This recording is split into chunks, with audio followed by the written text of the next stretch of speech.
आज हम आप लोगों के सामने एक नेक्स्ट टॉपिक लाने वाले हैं इस चैप्टर का, जिसका नाम है फ्री फॉल। फ्री फॉल क्या होता है और फ्री फॉल को कैसे हम अंडरस्टैंड कर सकते हैं, इन सब बातों के बारे में हम इस वीडियो में आपको समझाएंगे। तो देखिए, फ्री फॉल सिंपल से सिंपल भाषा में हम कहना चाहें तो ये कह सकते हैं कि object is under the influence of gravitational force. मतलब कि जब एक ऑब्जेक्ट ग्रेविटेशनल फोर्स के इन्फ्लुएंस में होता है और ऐसी कंडीशन में उस पर कोई दूसरी फोर्स काम न करे तो उसी कंडीशन को हम फ्री फॉल कहते हैं। Let us suppose an example, जैसे देखिए यहाँ पर ये बॉल है और ये सरफेस है। यहाँ से इस सरफेस से बॉल डाउन, ये बॉल जो थी हमने हाइट पे लेके गए और हाइट से हमने ड्रॉप डाउन किया। जब हमने इस बॉल को नीचे की तरफ जाने को फेंका तो क्या हुआ, ये ग्रेविटेशनल फोर्स के इन्फ्लुएंस में आ गया। ग्रेविटेशनल फोर्स के इन्फ्लुएंस में आने पर एक बात और, जब ग्रेविटेशनल फोर्स के इन्फ्लुएंस में आया इस पर नो अदर फोर्स, कोई दूसरी इस पर फोर्स काम नहीं कर रही है। इस समय जब इस पर कोई दूसरी फोर्स काम नहीं कर रही है तो ऐसी कंडीशन में ये केवल डाउनवर्ड जाएगा, एक अट्रैक्टिव फोर्स एक्सपीरियंस करेगा। और इसी फिनोमेना को जब ग्रेविटेशनल फोर्स काम कर रही हो और कोई दूसरा फोर्स इस पर काम न कर रहा हो, चाहे वो इंजन का फोर्स हो, चाहे वो एयर का फोर्स हो, एक्सेट्रा, कोई फोर्स पे काम नहीं कर रहा है, केवल ग्रेविटेशनल फोर्स पे वर्क कर रही है, ऐसी कंडीशन को हम बोलते हैं फ्री फॉल। तो ball is under free fall. What do you understand with the free fall? Free fall क्या हुआ? Free when the object is under the influence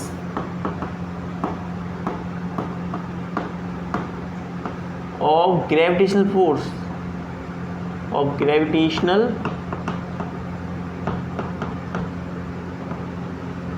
force and no other force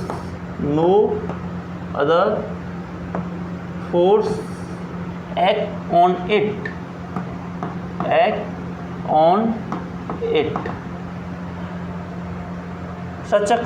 then an object said to be in free fall. Then object said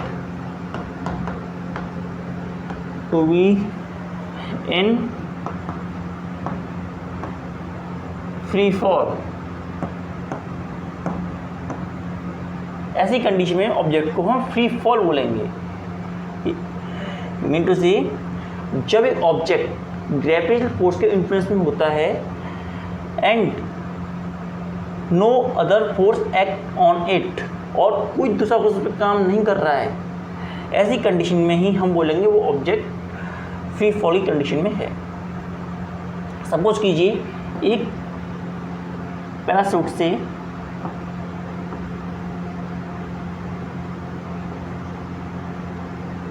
को लेकर के यहाँ से एक balloon है और यहाँ से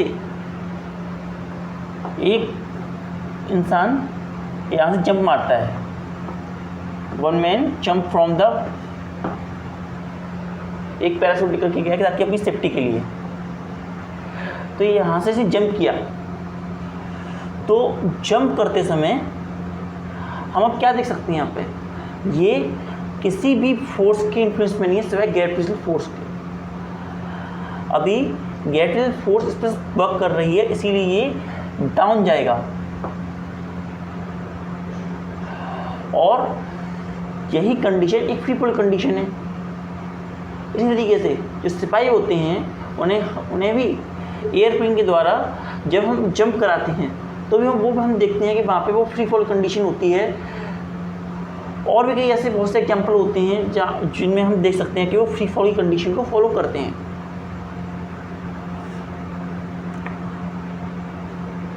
फ्री फॉल, यहाँ छोटा डाल देते हैं ना, free fall.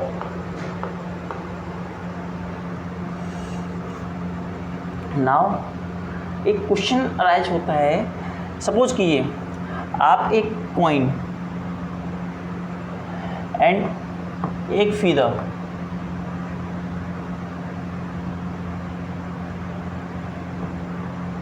Coin and feather आप दोनों को सेम हाइट से जमीन पर गिराते हैं, तो which will touch the surface first, तो सबसे पहले सरफेस को कौन टच करेगा, कॉइन और फीदर। कॉइन और फीदर में सबसे पहले सरफेस को टच कौन करेगा, तो जनरल सा आंसर हो सकता है, या हम सब ने देखा भी है कि आमतौर पे तो जो कॉइन होता है वो सबसे पहले टच करेगा। Heavier is the object, first object touch, more is the acceleration in it. जितना हैवी ऑब्जेक्ट होगा उतना ज़्यादा उसमें एक्सेलरेशन पैदा होगा। ये पहले ये माना जाता था कि जितना ज़्यादा मास होगा उतना ही ज़्यादा फोर्स उस पर लगेगी, और जिसकी वजह से वो ज़्यादा अट्रैक्टिव फोर्स एक्सपीरियंस करेगा और जल्दी टच करेगा सरफेस को।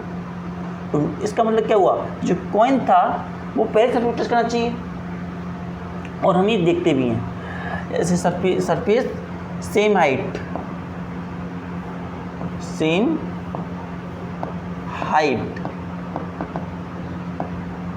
सेम थी और दोनों वहाँ से थ्रो किए गए, लेकिन एक साइंटिस्ट थे जिनका नाम गैलीलियो, उन्होंने ये बोला असल में ऐसा नहीं है, असल में कॉइन एंड फीदर दोनों ही सेम टाइम पे सरफेस को टच करेंगे। और इस बात में प्रूव करने के लिए लीनिंग टावर ऑफ पीसा पर चढ़ के उन्होंने एक बड़ा पत्थर और एक छोटा पत्थर दोनों को एक साथ एक ही टाइम पे एक सेम हाइट से थ्रो किया, और थ्रो करने के बाद उन्होंने देखा कि दोनों ही सेम टाइम पर सरफेस को टच किए हैं। इस बात को देखते हुए उन्होंने ये साबित किया कि जो फ्री फॉल होता है, फ्री फॉल जो होता है इंडिपेंडेंट ऑफ मास, जो या फिर जो फ्री फॉल कंडीशन में एक्सेलरेशन प्रोड्यूस होता है, acceleration produce during free fall is independent of mass. उनसे पूछा गया रीजन, फिर ऐसा क्यों होता है कि जो फीदर जो होता है वो लेट आता है और वही कॉइन पहले आ जाता है, तो उसने रीजन दिया कि असल में जो फीदर होता है वो और भी कई फोर्सेस को एक्सपीरियंस कर रहा होता है, इस वजह से वो थोड़ा टाइम लेता है। सपोज क्योंकि वो एयर की वजह से थोड़ा सा एरिया सरफेस एरिया भी थोड़ा बड़ा है, तो उस पर एयर जो होती है इफेक्ट कर जाती है और एक्सटर्नल फोर्स पे वर्क करती हैं, लेकिन वहीं जो कॉइन होता है उस पर कोई और दूसरी एक्सटर्नल फोर्स वर्क नहीं करती और वो सेम टाइम पर टच कर जाता है। इसीलिए अगर जो हमें कॉइन पहले आता है वो दिखता है, लेकिन अगर हम उन दोनों के बीच में से एयर गैप कर दें और एक्सटर्नल एयर की कोई इन्फ्लुएंस ना हो, तो ऐसी कंडीशन में दोनों सेम टाइम पे ही सरफेस को टच करेंगे। तो इस बात को दिखाने के लिए एक साइंटिस्ट का नाम रॉबर्ट बॉयल, उन्होंने कॉइन को और इसको दोनों को उसमें से एयर स्पेल आउट कर दिया, और वैक्यूम क्रिएट किया। तो उन्होंने ये देखा कि जो कॉइन था और फीदर था सेम टाइम पर ही सरफेस को टच किया, क्योंकि अब कोई एयर का इन्फ्लुएंस और फीदर पे भी नहीं था और ना कोई इन्फ्लुएंस कॉइन पे था, और ऐसी कंडीशन में जो हमने रखा तो दोनों ही सेम टाइम पे सरफेस को टच किए। तो इस बात से क्या साबित होता है, इस बात से ये बात प्रूव हुई कि acceleration produce with in a freely falling body is independent of mass. Acceleration produce in the freely falling body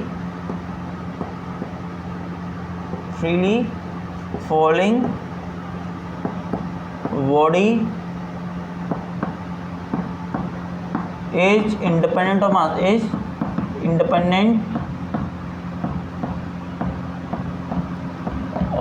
मास, जो मास होता है उससे इंडिपेंडेंट होता है, इज इंडिपेंडेंट ऑफ मास।